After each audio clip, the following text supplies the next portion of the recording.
Bienvenidas y bienvenidos al podcast de Parlaméricas. En este episodio abordaremos el panorama actual de la seguridad y la violencia en las Américas y el Caribe y su relación con la democracia y el Estado de Derecho. Escucharemos a la doctora Marcela Ríos Tobar, directora para América Latina y el Caribe del Instituto Internacional para la Democracia y Asistencia Electoral, quien reflexiona sobre los factores estructurales que están transformando las dinámicas de inseguridad en la región, incluyendo la diversificación de las economías ilícitas, la precariedad laboral, la debilidad institucional, la gobernanza criminal y la exclusión de las juventudes. Este episodio fue grabado durante el diálogo de alto nivel El panorama de la seguridad y la violencia en las Américas y el Caribe, factores estructurales y nuevas tendencias, realizado en el marco del primer encuentro de la Red Parlamentaria de Seguridad de Parlaméricas, titulado Seguridad Humana y Estabilidad Regional, respuestas parlamentarias a los desafíos en las Américas y el Caribe, celebrado los días 27 y 28 de noviembre de 2025 en la ciudad de Panamá, Panamá. Entendemos que hoy día, por una parte, la crisis de seguridad, la preocupación de los ciudadanos y ciudadanas respecto a la seguridad y las formas de respuesta de los estados a las dinámicas de seguridad están siendo gravitantes para la calidad de la democracia y el Estado de Derecho. Estamos a punto de lanzar un informe regional sobre criminalidad y democracia y mis comentarios van a estar un poco más enfocados en esta relación, pero voy a dar titulares de, primero, cuáles son los factores que a nuestro modo de ver están impactando las transformaciones de las dinámicas de seguridad en nuestra región y también después cómo impacta la gobernanza y la democracia.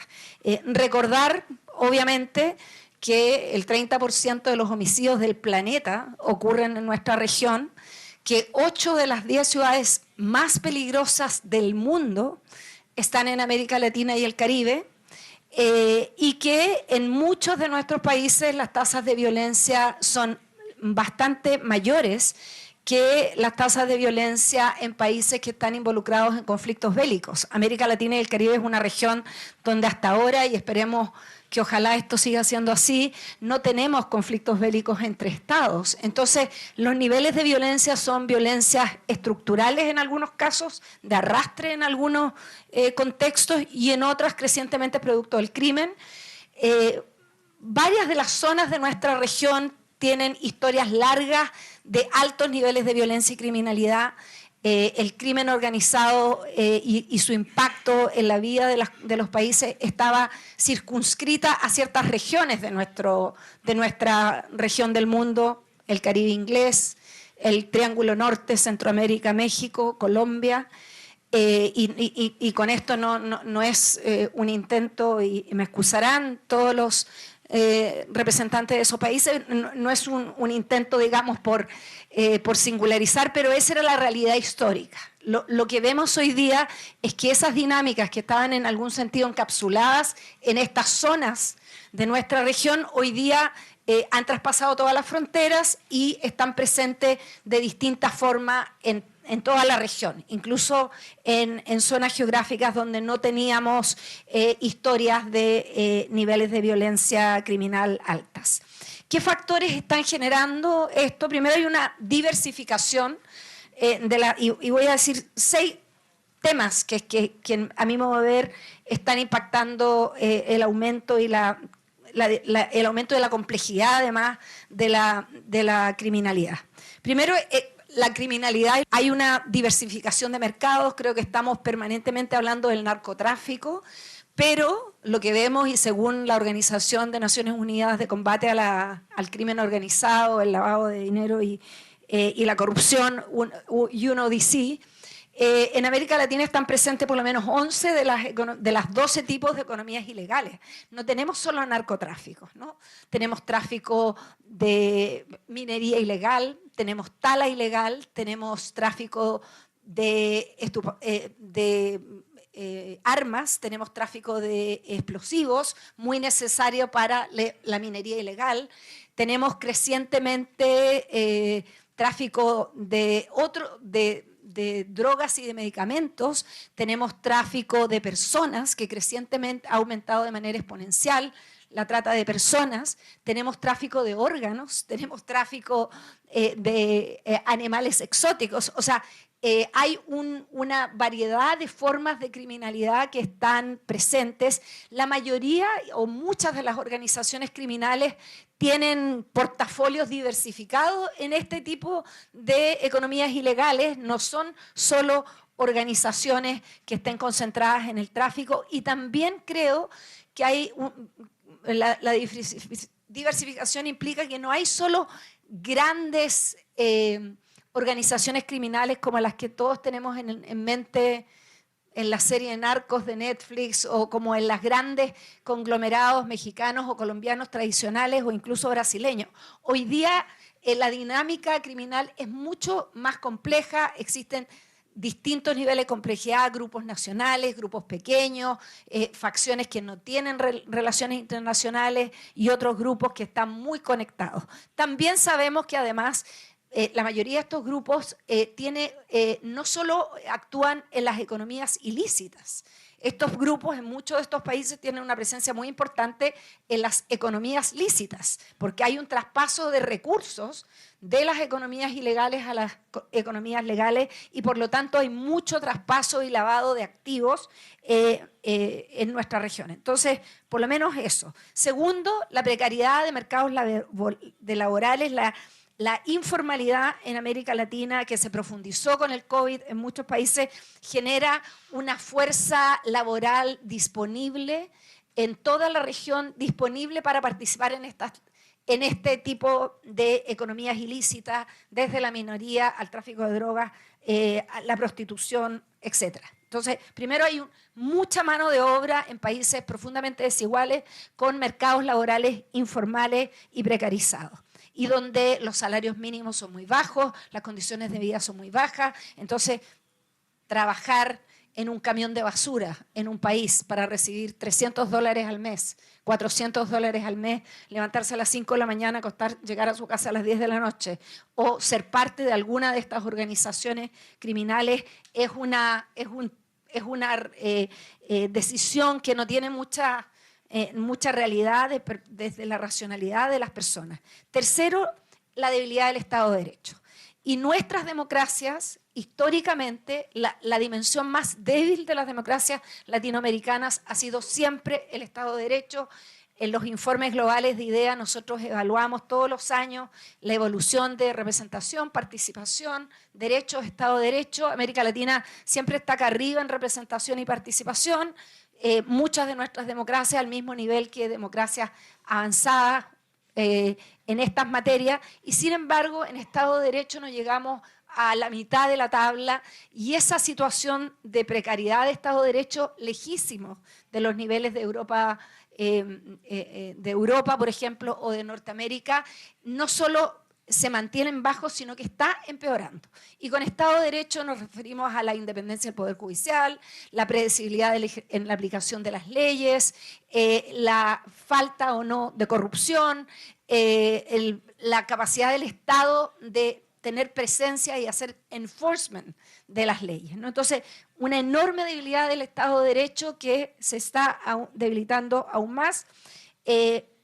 Cuarto, efectos inesperados de políticas punitivas. Las guerras contra las drogas en muchos países han terminado generando incentivos contrarios a los deseados y han terminado aumentando los niveles de violencia.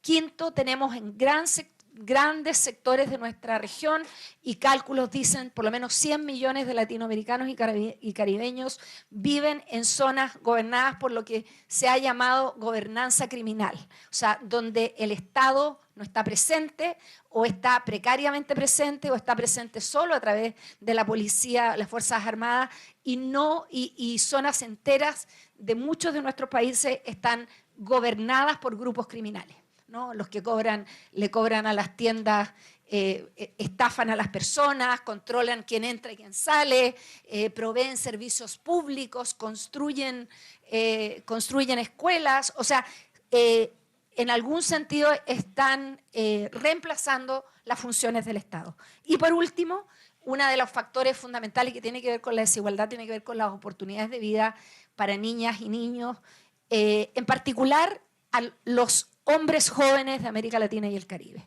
Y acá hay una dimensión de género fundamental que necesitamos considerar a la hora de pensar en las políticas de solución. Porque la dimensión de género no es solo pensar que esto afecta de manera desmedida a las mujeres, cosa que sí, pero también en pensar que el 95-99% de los perpetradores de crímenes son hombres jóvenes que no tienen trabajo, que no estudian, que han sido expulsados de los sistemas educativos, que no tienen vías de oportunidades de construcción de proyectos de vida, donde hay una glorificación cultural de una relación entre una masculinidad tóxica y la violencia, que es muy difícil contrarrestar si no pensamos de manera específica en cómo llegar a estos jóvenes.